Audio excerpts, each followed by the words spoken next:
What is our responsibility in the wake of the horrible garment factory tragedy in Bangladesh recently? We're going to talk about that today with Suman Haq, also the owner of a fantastic new restaurant in the East Village, which you've heard me raving about. We're also going to talk with Ron Yarnell today about President Obama's list of problems, challenges, grievances. We'll talk about that in a little bit. And also, Nikisha Phillips will join us. And if he escaped from the legislature in time, Dan Kelly. From the RE/MAX Real Estate Concept Studios, this is Webcast One Live.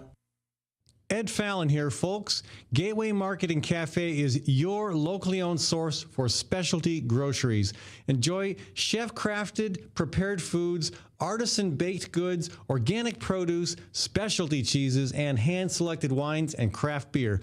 Visit the lively cafe for breakfast, lunch, or dinner 7 days a week. Gateway Market is centrally located on the corner of Martin Luther King Jr. Parkway and Woodland Ave. Stop by or visit www.gatewaymarket.com for more details. That's Gateway Market, folks. Good food, great community.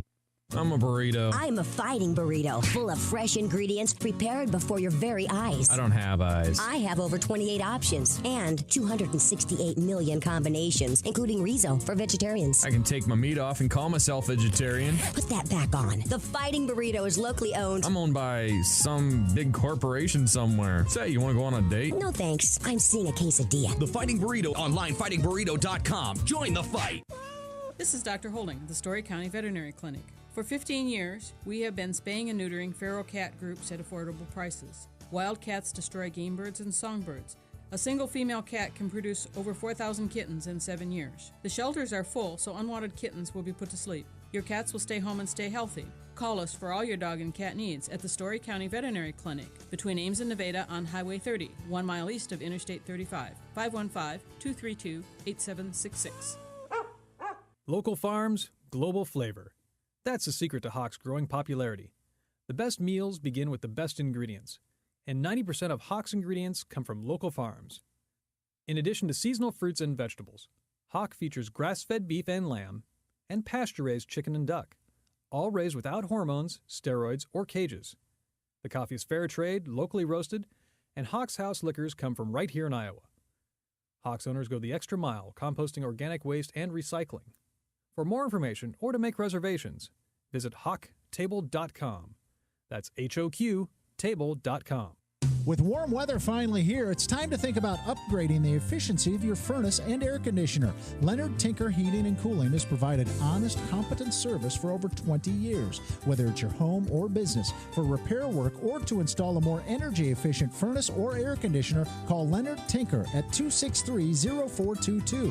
That's 263-0422. For honest, competent heating and cooling service, call Leonard Tinker at 263-0422.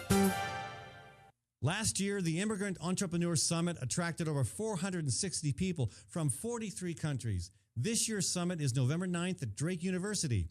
Every year, more than 100 companies are formed by summit attendees. This year, 15 seminars will be taught, answering questions like, what do you do when the IRS audits your business? Register now for this year's Immigrant Entrepreneur Summit online at iesusa.org. That's iesusa.org. From the RE/MAX Real Estate Concept Studios, this is Webcast One Live.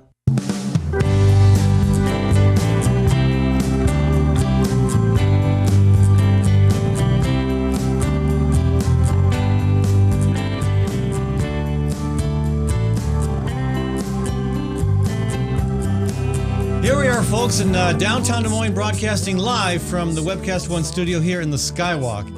If you're in the Skywalk, it's probably because you got blown off the streets. Pretty breezy out there, but otherwise a great day in the cultural and culinary crossroads of the continent.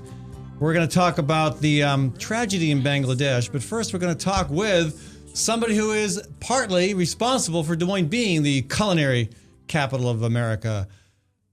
Suman Haq, welcome to the show. Thank you. Yeah, Suman is from Bangladesh, and we're going to talk about a situation in his home country. But we want to talk first about again. I always like to mix food and politics. I mean, who can go wrong with that? But and to me, one of the most important things that a restaurant can be doing is to support the local farmers that produce the food that we rely on, and that's happening in a big way at Suman's restaurant. And I'm very excited to have you on the program to tell us a little bit more about why, how. I mean, no restaurant in Des Moines has ever come as far as you have in terms of buying food from local sources, and it's commendable. The Hawk restaurant is farm to table restaurant, so we buy at least 90% from Iowa. Last week was like almost 100% from Iowa, so we got some fish from Penora, some fresh tilapia. You can get some tilapia from Penora. Yeah, that was like jumping around. They brought it up. It's so fresh. It's not jumping out of the Raccoon River there, I assume. No, this is farm tilapia, I assume. Yes, farm Okay, fresh good. tilapia. Yeah, so we try to get, if it's something we don't get from local, we try to get all from organic product. Yes, it's all fresh, and we change our menu every 2 weeks. So it depends on what you get from the farmers. So it's pretty much all fresh. And as somebody who likes to eat at your restaurant regularly, I appreciate the frequent change up in the menu. It's always exciting to see what's new. But you have to do that. If you're buying local foods, you're buying seasonally. And so you've got to change up your menu. Yep. Yeah. So some farmers, like I have some farmers, they have like only 5 pounds of spinach. So they don't have any more than that. So we just design menu with the 5 pounds of spinach. Yeah. Even if you plan ahead of time, you never know how the crop is going to turn out. I mean, I do my gardening, and my lettuce and spinach crop this year was a bust. So yeah, sometimes we have last minute change. So last week what happened, somebody said they have some other cherry tomatoes. So they call me in the morning, so they don't have any more. So I changed. You had to change the menu right then and there Right that then. day. Wow. Yep. Now we're getting into, this is the time of the year where it's easier to buy local. Yep. And you just came through the most difficult time of the year to do that. I mean, your restaurant was started last fall. Yep. And you just came through that's a great time to start a local foods movement in the fall. But you did it. I mean, I know there's a lot more vegetables on the menu now. Yep. But you still were able to provide a great menu with the limited options available in an Iowa winter. Yeah. You can do so much in winter time because you have so much like root vegetables, like sweet potatoes. You have some rutabaga, carrots. So you have, so those can beat, those can you can keep for like winter, winter long in dry storage. So I designed my menu with the root vegetables. So Right. something like it. Now, did I hear correctly through the grapevine that you are actually planning to can tomatoes? Yes. Wow. So how many restaurants can their own tomatoes? So I don't know. So I don't know of any yet. Yeah. So I try to do this summertime because I'm going to planning ahead for the winter. So I'm going to be canning and pickling a lot. So then I can go over the next winter. What else will you can in pickles? We can do all the besides fruit tomatoes? like asparagus. We can do strawberry. You can do like basically all the vegetables. You can do that. Oh. So you must be doing asparagus already. Yep. Okay. Yep. It's already doing today. So it's gonna be. So your kitchen staff, your wait staff, they're more than just doing the usual jobs that those folks do. They're actually learning how to can. Yeah. I assume they're helping you with the canning. Yep. They're Wow. doing that. Yep. Wow, that's fascinating. Yeah. And again, it's really commendable what you're doing. You're raising the bar for other restaurants in Des Moines to go the extra mile in terms of trying to find food from local sources. Yeah. I wish like not only me. I wish like more restaurant can do that. Then we can support our own local community. We have so much stuff. So if they buy, they might grow more and more. Sure. Yeah. There's a relationship between obviously supply and demand, and as the demand goes up, farmers are going to rise to the occasion. I mean, there are more and more people who want to do that for a living. Yeah. They need markets, and we, the consumer, need to support those who are both producing and those who are, in your case, preparing and processing. So. Yep. Yeah. There's one farmer. He didn't do this. The first year he did for winter. All the greens. So he said he's going to do a lot more next year because he knows the place he can sell it. That is commendable. Yeah. Well, and you're actually the first Bangladeshi I've ever met. That's exciting to me. I'm sure I'm not the first American you've ever met. In fact, you came to America because of an American. Yeah. Yes. Yeah. So like I have been traveling all over the world, and then I got a job some other places too. But when I come to America, it's so much. I think it's for me, it's so much better place than other place I travel. Yeah, but and your wife is the Yeah, she's from here. She's from Minnesota, right, and she's going to DMU, right. being a doctor. Yeah. Yeah, so she's studying medicine while you're providing food to help us avoid having to take medicine. Yeah, Good. yeah. They have one kind of the things in going on. Food is the medicine. In their college, they're doing the rest. It's same really? thing. Yeah, I think it's true. Like if you eat good food, I think you don't need the medicine. It's the medicine. Well, I'm 55 and I'm not taking any medications, and maybe it's good food that's helping me keep going. We'll see. Yeah. But the I want to. I mean, Bangladesh is in the news a lot lately, and it's not pretty. It's horrible what's going on there. With the we had a garment factory fire a while back. Lots of people killed in that, and then even more recently, the collapse of a garment factory and over 1,100 people killed. I mean, just a horrible tragedy. And you know, there are those of us who are pushing for a local clothing movement to kind of take off from the idea of a local foods movement, begin to produce our own clothing, grow the fibers that we need to make that clothing. There's no doubt that that's more expensive than the products that are going to come from, you know, basically very, very cheap labor in very, very horrible working conditions.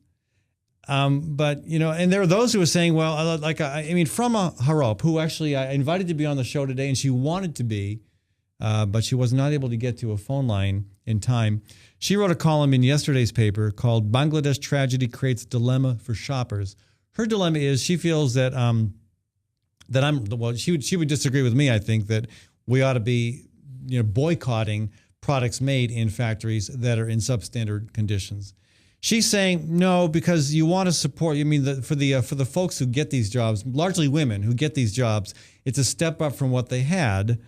And I just disagree that that's the right response. But you know, what is your take on what is our responsibility in America to help with this tragedy and this? It's an ongoing situation that, you know, may not get better anytime soon. And if it does improve in Bangladesh, the problem may move somewhere else. Yeah, that's true. Like that's the one thing. Like, see, if we go buy from J. Crew something, we pay for $50, $60 for a shirt. But what in $50? Like, yeah, if you get one shirt, like something like you get $50. Some other, you know, shirt, pants, but some other factory they pay them for $1 to get the shirt in Bangladesh. So we are paying like $60 to buy a shirt in right here in America, but they're paying in Bangladesh for $1 for that shirt. But so how is the difference? Like $59 goes to where? Yeah. Who's getting that paid? It doesn't look like it's the workers. I mean, from what I've seen, the workers are earning about $38 a month. Yes, that's true. month. Yeah. Like sometimes they got less than that. It just said like $38. Sometimes in Bangladesh currency they got like maybe like $25 a month. Wow. Yeah. So and then they have a child labor and they have nothing like that. So if we are telling our like J. Crew, Gap, all the big producer, the buyer that hey, we need to make sure that those guys get enough paid. If they make a rules to the Bangladesh factory, people no, we have to pay this much. Otherwise, I'm not gonna buying from you. I think they're gonna do that. So and that would have to come from the consumers or from our government or a combination or what? I think combination, like consumer, they have to pressure those guys who are the big buyer. They know we're not gonna buy from you unless you set it up some kind of standard. But let me ask you about one element of Ms. Harop's column that I don't have enough background to understand. Again, I have a lot of respect for her. I often agree with her pieces, mostly agree with her. We had her on this program once a few months ago. She's a regular columnist for the Providence, Rhode Island Journal. And her argument here is that garment factory work might be a brutal life, but this factory job gives women the wherewithal to leave worse situations. She says the jobs are a step up from what many women used to have, which was, and she calls it rural destitution, all day outside, scratching the soil for even less money. I mean, scratching the soil sounds good. That sounds like farming to me. That sounds good to me. I mean, I don't know how bad were the conditions in rural Bangladesh. How bad was the agricultural labor? To me, I mean, I'm guessing that through certain policies, people have probably been forced to leave their agricultural heritage and move to the big cities where they have no option but to take a job at a garment factory. So am I right on that, or is she onto something here that I'm missing? I think it's like in the middle, like some people like wants to go back to the like, so that's, yeah, I'm not agree with that too. Like some people, we are in Bangladesh happening now, we don't have enough like food. Right. So we have to import from some other country. So Right. people are all Kind of like us. yeah, yeah. So people are all from the village or small town, so they're all moving to the big city Right. and working. But what's forcing them out of the rural areas? What's causing them to have to go to the big cities Like, and take these jobs? They saw that in Bangladesh, the big city is money, so that's why they all are moving from small city to the big cities. Okay. So there it's a choice. You're saying there's nothing actually forcing them off the land. Yeah. It's a choice they're making. Georgia, yep. Okay.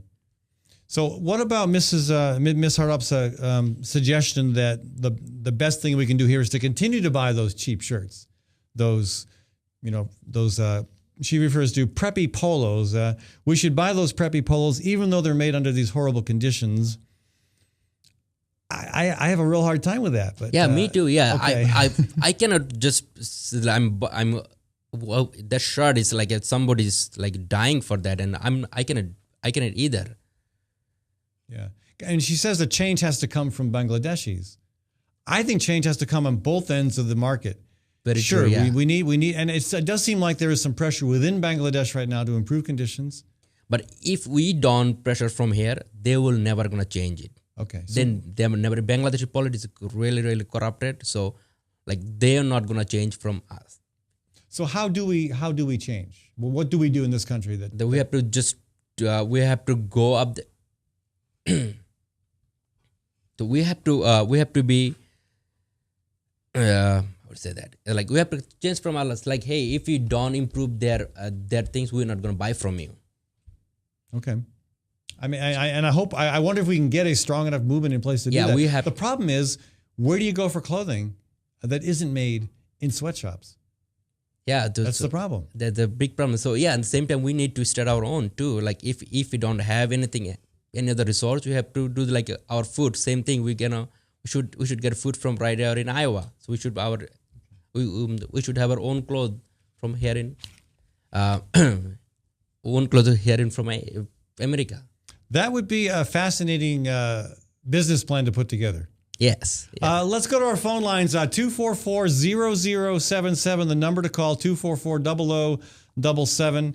Let's welcome Leonard Tinker to the program. Yeah. The Leonard, whole how are world you? is talking about seizing AP's phone records, Benghazi, the IRS scandal, drones, and you're talking about tilapia? No, we mentioned tilapia in the context of describing what Suman does for work. And now we're talking about Bangladesh and the garment factories. And Okay. there's not too many things that are any how more many important people- than that. You know, yeah, maybe. What, 1,100 people dying in a garment factory collapse? That's pretty You important. know, and all of the American retailers are buying their clothes in Bangladesh or India or Indonesia or wherever. Yeah, and I know Miss Harap, the columnist who appeared in the Des Moines Register yesterday, suggests we should continue to buy those clothing so those folks have a low Oddly wage enough, job. it I'm didn't- disagreeing. I don't read the Des Moines Register, but it didn't make the New York Times, although there was an article this morning in the New York Times pointing out that American manufacturers were not likely to enter into this agreement that they're proposing with reference to Bangladesh because that would subject them to increased liability in the American judicial system. I missed that. Which agreement are we talking about? Well, apparently there's some kind of an agreement in Bangladesh to increase the standards for worker safety.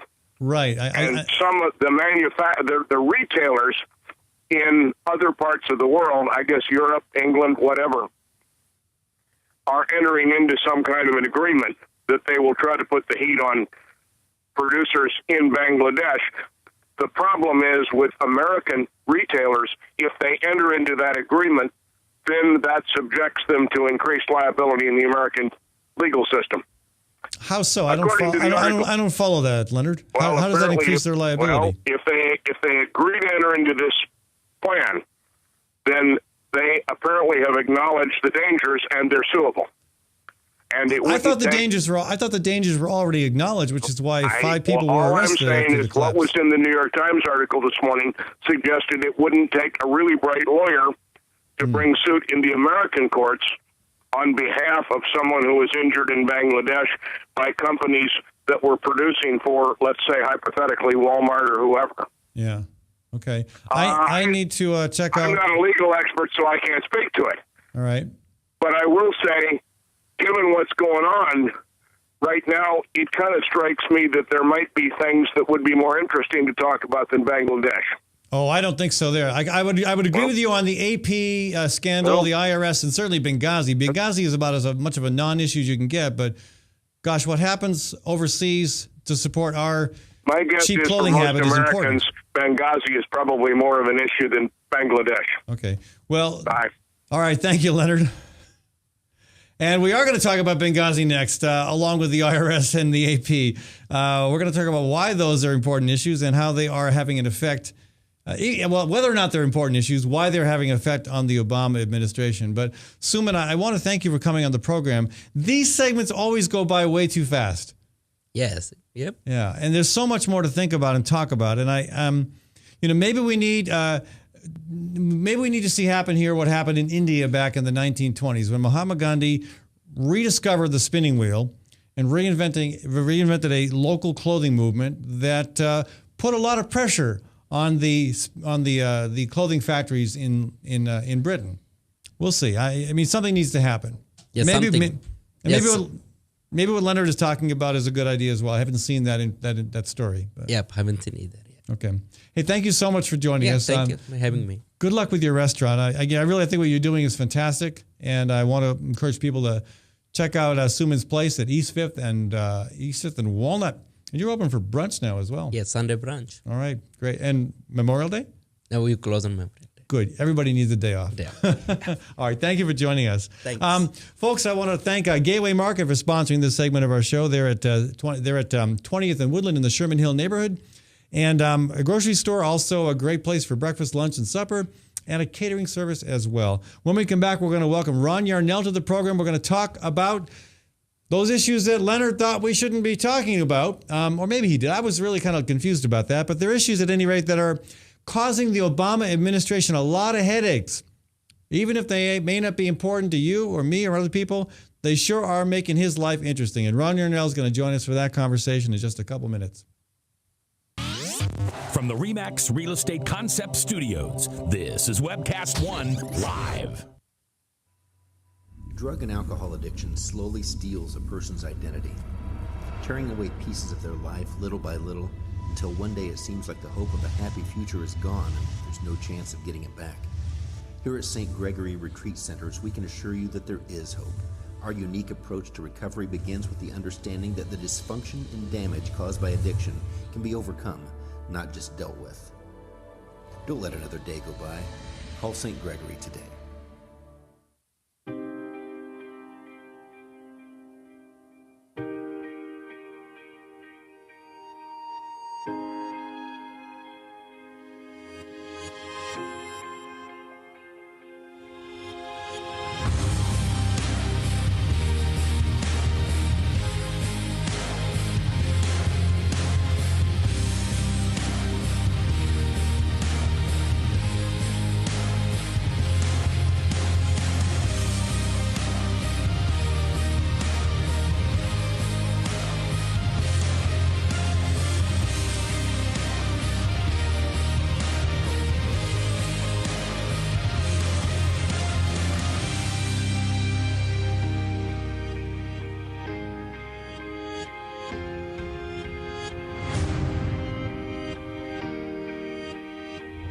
The dawn of a new era begins.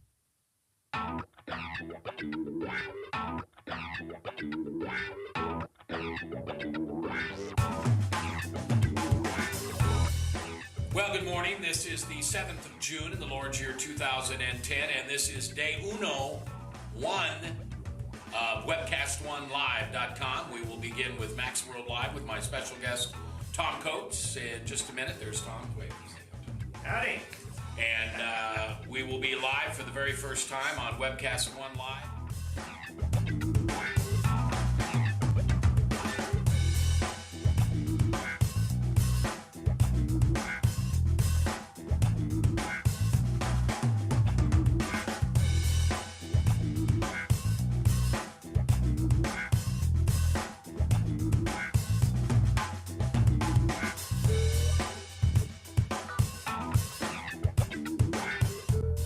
Someday we're going to look back on this and say, gosh, remember that old day in history?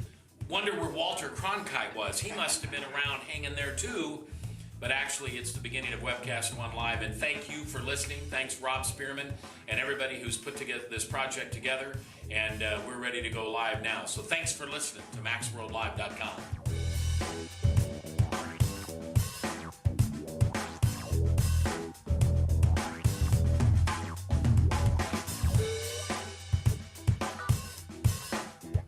I can't tell you that it's going real well from time to time, but it is going, man.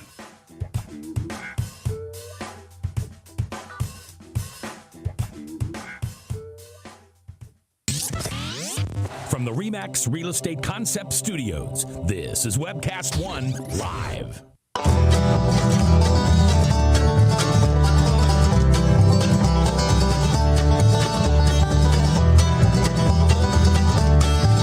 That's Babers Neighbors, folks, and I want to thank the Sierra Club and Iowa Physicians for Social Responsibility for backing the Fallon Forum. We're back to our conversation, and I got Ron Yarnell in the studio with me. Be warned, be very warned. And you never know what's on Ron's mind, but I know he's thinking about how the Obama administration must be feeling in the light of these three issues that just don't seem to go away. Benghazi, the IRS investigating the Tea Party, and the Justice Department's crackdown on AP reporters' phone records. Ron, welcome to the show.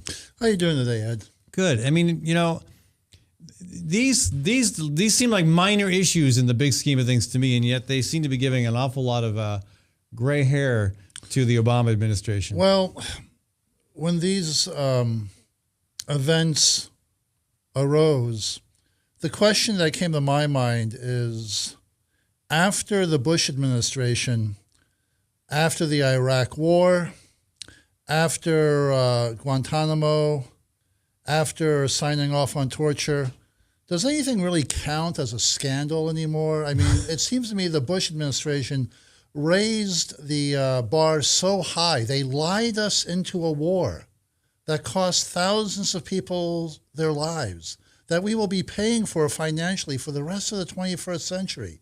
And no one was held accountable, other than the fact, of course, that maybe some people were voted out of office. But, I mean, they were never really held accountable for that fiasco. And that's a question for me. Is it even possible to have a scandal in our country anymore? Oh, yeah. I think the problem is that scandals have become all right, what more easily glossed over. What compares to lying the country into a war and then not even having the wherewithal to win that war? Yeah.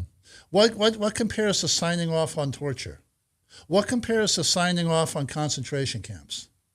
I mean, it's pretty bad. It's pretty bad. I mean, I look at these three scandals, quote unquote scandals, and I'm not sure they're scandals because, for example, on the Benghazi situation, this is what I understand. If someone has another understanding, that's fine.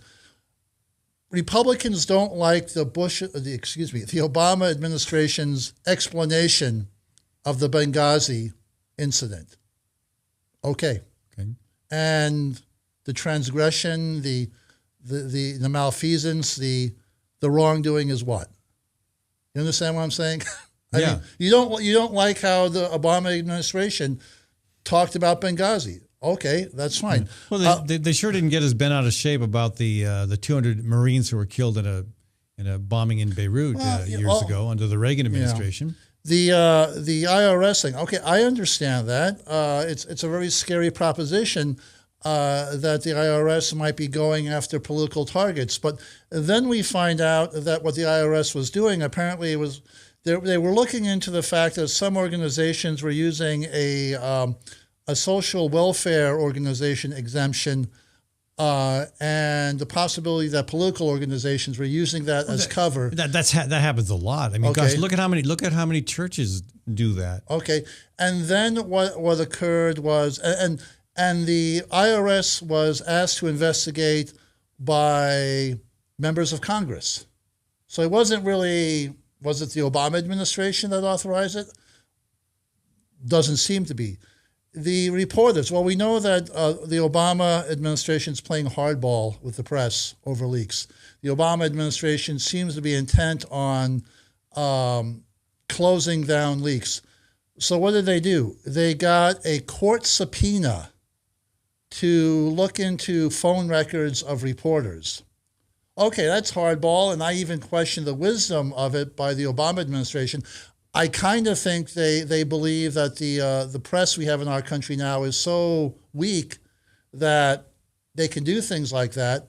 But where is the actual transgression? Where is the breaking of the law? Right. And who on the upper echelons of the Obama administration signed? Did anyone who has the president's direct ear sign off on it? And the answer doesn't seem to be no. Well, of the three quote scandals, the one that is the most troublesome to me is the Justice Department's subpoena. What do you want? Their garnering of the phone records of AP reporters. Yeah. That to me is the most disturbing of the three. And it is disturbing, but does it count as a scandal? Was there a transgression? Was there malfeasance? Was there a breaking of the law? And did President Obama or any of his top advisors say, let's do that? Or was it the response of some Justice Department official several levels down the pipe? Well, and just in the case of the IRS situation, it was folks lower down who just somehow decided to tag Tea. And I can understand why you would want to flag Tea Party applications for tax-exempt status. I mean, this is a movement that was overtly political. Overtly political. I mean, not just in terms of an interest in issues, but specific legislation and even very active in candidates. I mean, the Tea Party is referred to as a wing of the Republican Party now. They are, and they got the word party in them. I mean, I can see why you would want to flag Tea Party applications. So my concern is this just something the right or the conservatives or the Republicans or however you want to describe it, are they just doing this to play out time, the remaining Obama time in office, something to talk about, something to try to stir the pot on? Because, I mean, if you talk about something, it kind of accumulates its own. Well, I think part of it is distraction, taking our attention. It's like what Hollywood and sports accomplish. They get our attention off of the major concerns of life. And when you think of right-wing conservative Republicans, do you think of fervent defenders of hardcore investigative journalism? No, I think of I think of Republicans who like to, and there are some Republicans who definitely do, I think, care about the extent to which government is monitoring our lives.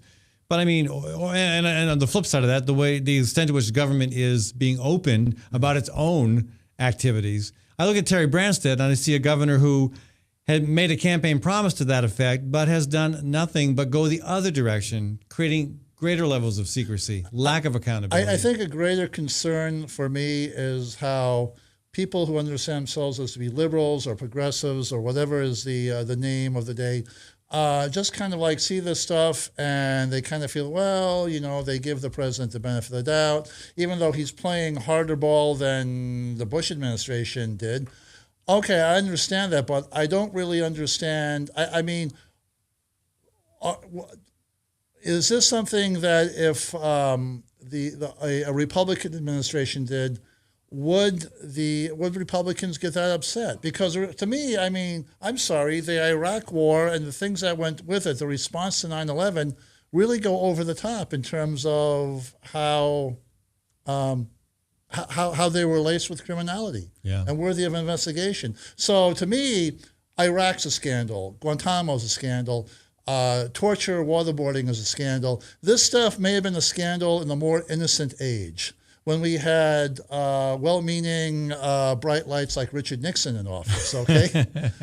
But today, in this post 9/11, post 2000 odd environment, really? Yep. Yeah. Well, Obama's trying to get it back on his game by talking jobs. I think that the Republicans are going to talk whatever they're going to talk about, but I don't think this is going to do much to tinge the Obama administration. There's no way to get at them. No. Well, anyway, it's a good point. Yeah, we'll see where it goes from here. I do think when Obama starts talking jobs, I think he ought to focus that conversation on the climate issue. Because, there are so many jobs to be created as we move forward with the solutions we need to embrace in order to get us to deal with the climate crisis. And I'd like to talk that sometime on the climate change issue. One of the things I want to talk about is I'm sorry you don't have the right-wing radio constituency that you used to have. Yeah, I miss them dearly. Because I'd like to know, if we did respond to climate change with retooling our industry, what would really be the downside? Yeah.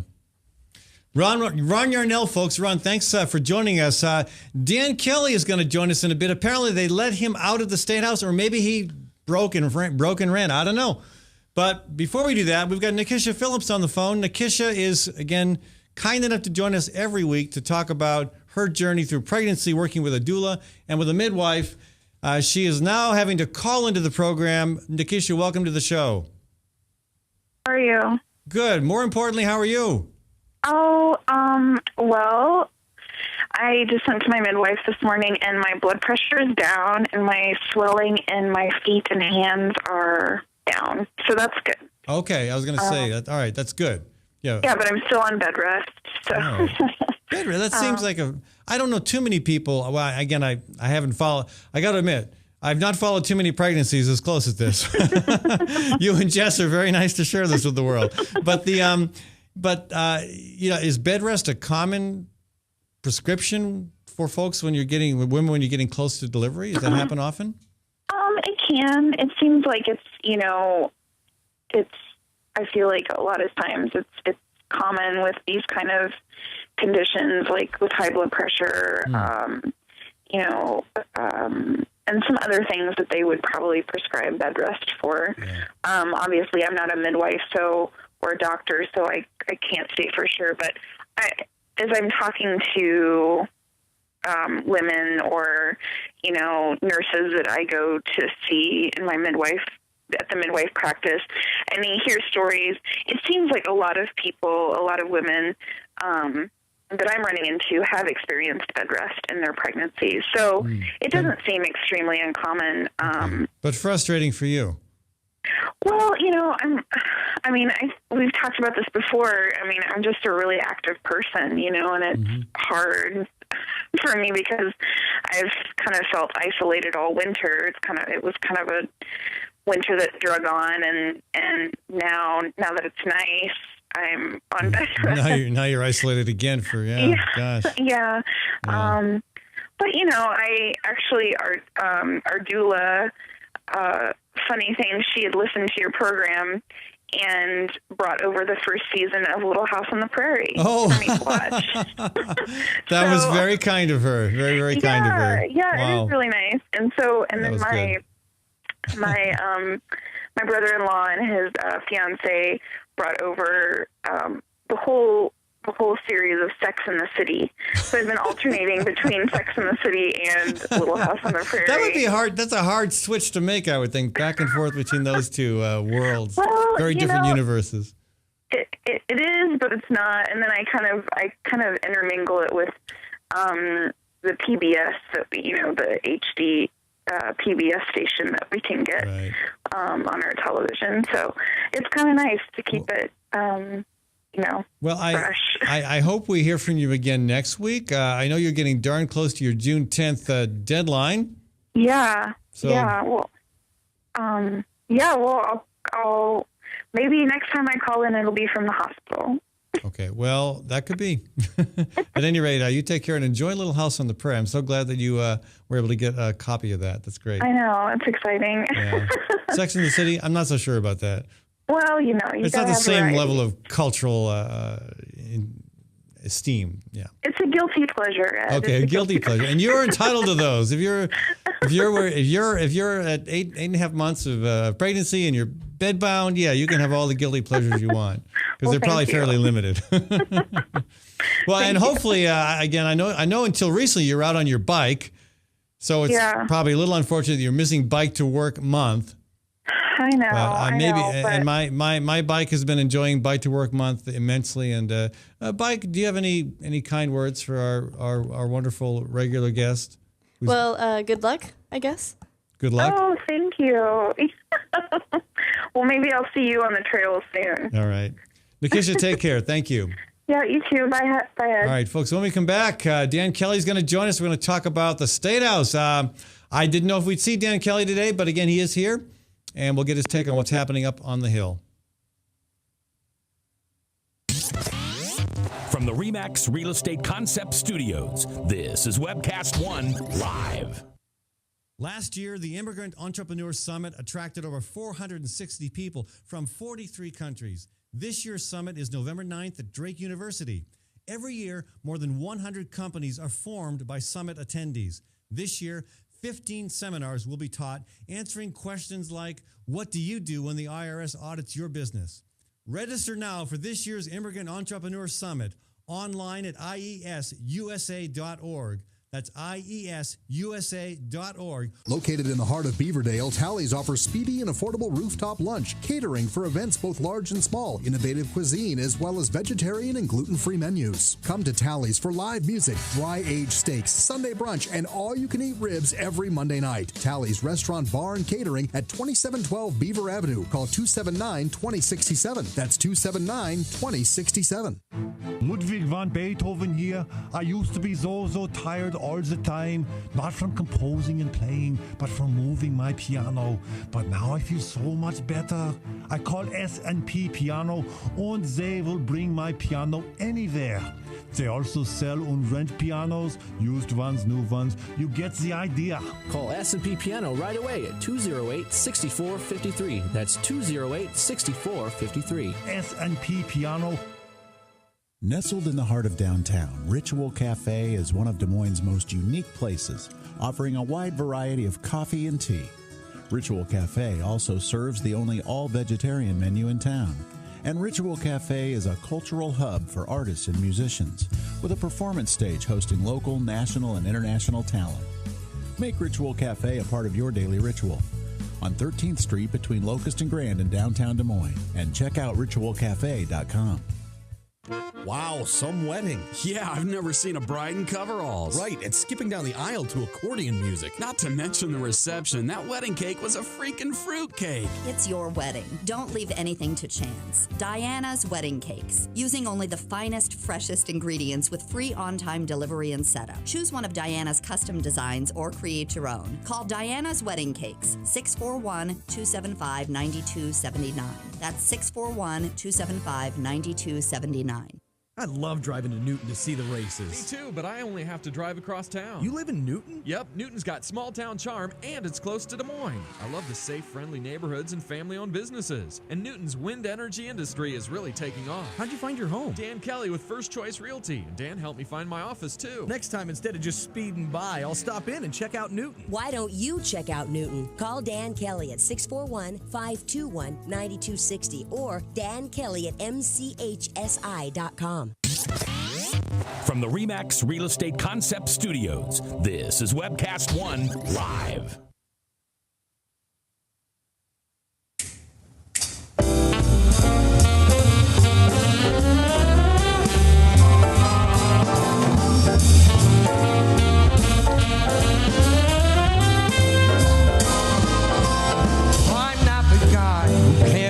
That's Max Wellman. Back to the conversation here. Dan Kelly joining me. I want to take a second to thank some of our other business supporters.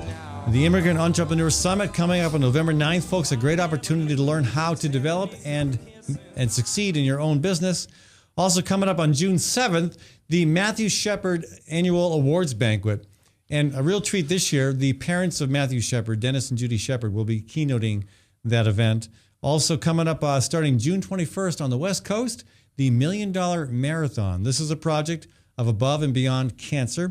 it'll be a string of 160 marathons coming through Iowa. So that's a great event, folks, and it's going to hopefully raise a bunch of money for cancer research. All right, Dan Kelly, just he hasn't been in the last couple weeks. I've been hard at work, Ed. Yeah, and I understand that. Yes. I know how the last few weeks of session can be. Yeah. And so I was shocked when you just walked through the door. I thought maybe he'd come. He wasn't able to tell me, but all of a sudden they adjourned. Well, we sign and die. That's what it's called. We've wrapped up. We are done with the legislative session in both chambers. The Senate ended earlier than we did. But I got in the car and headed right on over to the Fallon Forum. Yeah, that's cool. That's great. Yeah. And that's a Latin expression that actually sounds funny if you think of it in English. Yes. Sign and die. Yes, that's it's kind of interesting. Isn't it? Yeah, okay. Yeah. Property taxes, education, healthcare, those were the three big issues on the table. And those were the last three that we handled, property tax being the very last. And I did vote in favor of the proposal. It's not perfect, but I think it is a significant change. And we've talked about property tax reform for so long. There are legislators up there that have said, we've talked about this the last decade. I've only been there 3 sessions now, but... Now, I haven't had a chance to see all the final details, but a lot of key Democratic constituencies are very much against that compromise.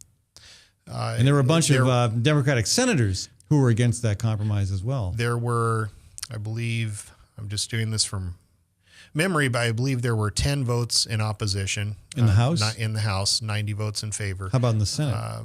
Not sure how the Senate handled it. Yeah, there was a lot. It did pass. Okay. But I don't know what the vote was. Yeah. Well, what do you say to the cities and counties who feel that they're going to be on the hook for a lot more? They're going to be losing a lot of revenue, having to cut back on services. And if the state ends up picking up the difference, the state budget could be in jeopardy when it comes to education funding later on in a few years from now. How do you? That is a concern that was expressed during the debate. I think we need to do what we can to reduce the property tax burden on homeowners. We can't transfer that to farmers and small business owners. And I know that there are some city officials that have some concern, people involved with city councils and so forth. I think we're just going to have to do the best we can to make sure that the agreement stays as it is set forward, and that everyone fulfills their obligations, the state, the city, all levels of government. Okay. I think our priority, though, has to be with the homeowner and reducing that burden. One of the other complaints was that this bill would be, the Senate Democrats wanted to target any kind of property tax relief to small businesses. Yes. Their talking point was, let's do Main Street, right? Not Walmart. And right. Yet the governor's proposal, and I think people agreed on this, it would help the bigger out-of-state corporations. And so do you have any sense in the final mix what happened in terms of balancing the interest of Main Street businesses with the Walmarts and Targets of the world? Well, of course, we're going to have to see how this all plays out. However, the proposal that was presented in the bill, I believe, does provide some support to the local Main Street businesses. Does it also provide a handout to Walmart? Well, I don't believe it does. I think the focus is on the Main Street businesses. But again, we're going to have to see how it plays out. I felt confident enough in this to vote for it, and I believe that it was the best choice. So you think Governor Branstad might not have gotten his way entirely on this? I don't think he did. All right. So what about the he was in the chamber this morning, though. Well, that's unusual. It was very interesting. It's very unusual. Yeah, he came into the chamber actually during the debate on the property tax proposal. Really? That was very interesting. Yeah, that's something I hadn't seen before. Well, no, Governor Branstad rarely made it into the chamber when I was serving. The governor and the lieutenant governor were both there in the chamber. Okay, interesting. Yeah. So what about on the education front? I know one of the sticking points there was homeschooling. Right. Homeschooling was a holdup. on the bill for quite some time. Again, education reform is not a perfect situation. However, I do believe that some of the proposals that were offered last year disappeared this year. Some of the structuring of the teaching career and the different steps that could be taken to move into a mentoring teacher position and so forth. Those proposals were not as big a part of the discussion this year. I think the education reform package that went forward will do some good because it provides additional funding for the schools. Okay. The bottom line is we've got to do what we can to get the funding to the public schools. Okay. And that's why I voted for it. I know it's not a perfect proposal. And homeschooling was a big big. It was part of the reason it all slowed down and seemed to logjam toward the end. It did. And I know that to me what the homeschoolers wanted made sense. They wanted to be able to teach driver's ed. I have no trouble with that. I have no trouble with a parent who's homeschooling their kid being the one responsible for teaching driver's ed. I was one of the few Democrats that voted in favor of that last year, so it was no problem for me to give on that this year. We agree on that. We do. I did offer an amendment last year, though, which was rejected to require, just like any other driver's ed car, to be marked driver's ed car. Have a magnet, have a sticker on the car so you know it's a student driver that you're following or trailing or turning is running a red light or so forth. Right. That amendment was rejected. But anyway, I voted for that last year. I don't have a problem with it. Do I understand correctly too that homeschooling families are now required to provide do less paperwork with the school officials they're working with? We're going to have to see how it plays out. I don't believe that will be the case. Okay, I thought I understood that was one of the elements of the compromise, but from the brief synopsis I was able to garner before this program. But again, it all happens pretty fast and crazy at the end of session. Right. And to me, I wouldn't mind that. I think, the less paperwork anybody has to do, the better. Right, right. Now, I have to say that I believe that Iowans should have the right to homeschool if they choose. And I want to do what's right for all students in Iowa. If we can do things to help the homeschool experience be better, more educational, provide a greater better situations for social interaction and homeschool kids can participate in school activities, sports and band and so forth with the public schools. I think we need to do what we can to bridge that connection and really keep the students in mind, whether they be homeschool students or public school students or private school students. Right. In this entire education discussion from day one, what has frustrated me is we've heard very little from actual students. Yeah. We hear lots and lots of talk. Well, we know what's best, Dan. I know, students, they're just going to have to take what we give them. And that was frustrating. And I'll be honest with you, students that came to talk to me about education proposal, I heard from quite a few homeschool kids. They came to the Capitol and they discussed the situation with their legislators. Right. I would hear from teachers and so forth from home, but I was very impressed with the homeschool students who came to the Capitol, talked to me, talked to their legislator, and expressed support for their style of education. I'm a product of the public schools. The public schools are my top priority. And I'm a product I'm a product of private schools. Yeah. And I think the public education system is a lot better than what I had growing up. Yeah, and I want to do what's best to strengthen the public schools. That's why I voted for the reform package, because I believe we're providing some very, very much needed funding with that reform package. Okay, third item of the compromise, Yes. Medicaid. This was the one that I thought Branstad was the furthest off base on. Mm-hmm. I mean, wanting to basically not agree to the funding that was coming from the federal government. Right. Costing taxpayers at the state level more money to cover less people. So in the final, I mean, I always predicted that he wouldn't get much of that in the end. But what did come down? What did you eventually vote on in the realm of Medicaid? In the final analysis, we're providing health care to 150,000 Iowans who otherwise would not have it. Therefore, I voted in favor of the proposal. Is that less than would have been covered under the federal proposal? It's 150,000 more, and that was the offer that we had presented to us. But how many would have been covered under the federal? If we had taken the money that the federal government was offering under the Affordable Care Act, would it have been 150 or more? I don't know the answer to that. It could be more, it could be less. But what was presented was a bill that would provide medical health care for 150,000 Iowans that otherwise would not get it.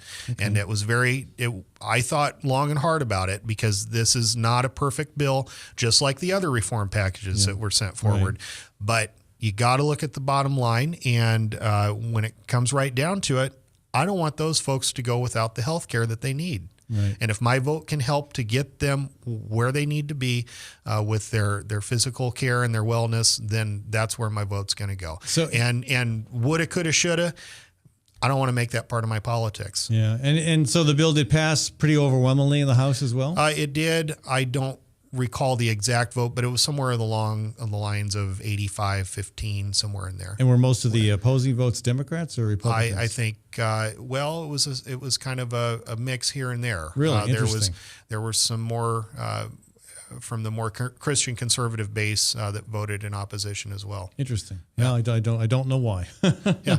Well, yeah. And in the Senate, I mean, it's all done. The Senate passed it as well. Yeah, the Senate passed it as well. Okay. I know the Senate worked very hard to make sure that health care was there for the 150,000 Iowans who otherwise would not have it.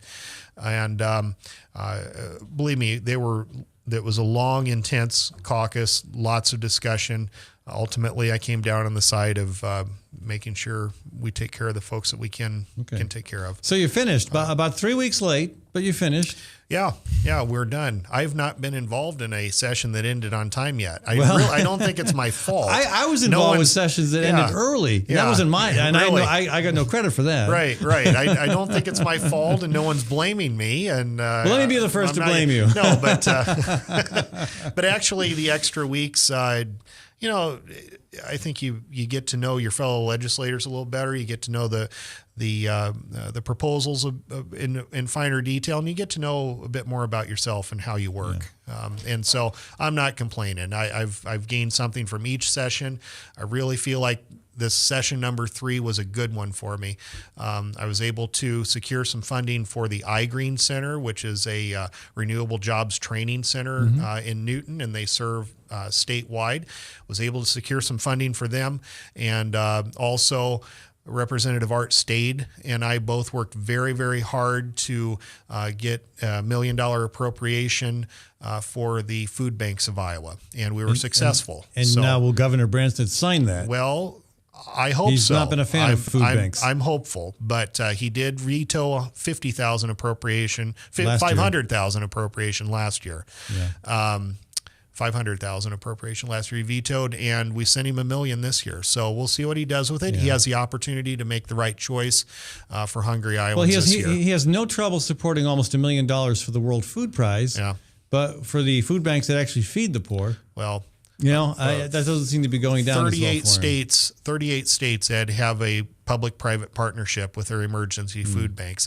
Iowa is the breadbasket of the world. It's an embarrassment that we don't have that in this state. And so Representative Stade and I worked really hard on it. I'm proud that we got it as far as it's gone at this point. Very hopeful that the governor will sign it. Well, another issue of importance to Newton is the wind energy industry. Yes. And we've had Senator Rob Hogue is on this program on a regular basis.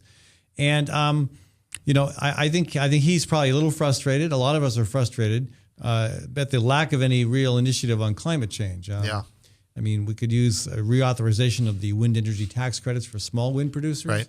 We could use more investment in solar energy. Yep. I have to say, although I share Senator Hogue and your disappointment that we can't get more traction in the discussion on climate, I think your walk that you're planning is certainly going to be helpful with that, and want to do everything I can to help make that happen and successful. You just heard it here, ladies and gentlemen. That's right. Dan Kelly said he's going to join the march next year. He's going to give up the legislative session. I am totally committed to the Kellogg to Newton 15,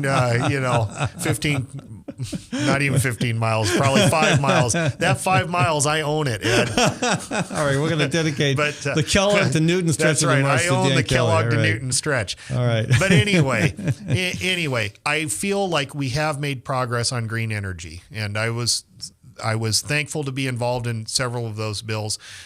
we've extended the tax credits. This is a bill that the governor signed. It's a done deal. We've extended the same tax credits to hydroelectric power that we offer to wind energy. And because of that, a $260 million project is going to start very shortly at Lake Red Rock. Eventually will power up to 18,000 Iowa homes. And that's success. Whether we're talking about climate change or not, we have taken some steps in a bipartisan manner to reduce greenhouse gas emissions and get all the benefits we can out of hydroelectric power. And you heard the big news today that Congressman Bruce Braley is the first national politician to endorse the climate march. Yeah, I didn't hear that, but I'm very, very happy to hear that. And we're very happy about that as well. And I've endorsed Congressman Braley and very excited about that. I know he's the right one to push wind energy forward. That's good for my district. And I know he has a real commitment to the environment and climate. Well, thank you, Dan. Enjoy a little bit of time off before you start going on doing your constituent service work. Well, here's what I need. I need a nap, and I need to see the new Star Trek movie, and life will be good. Okay, well, I'm happy for you. All right.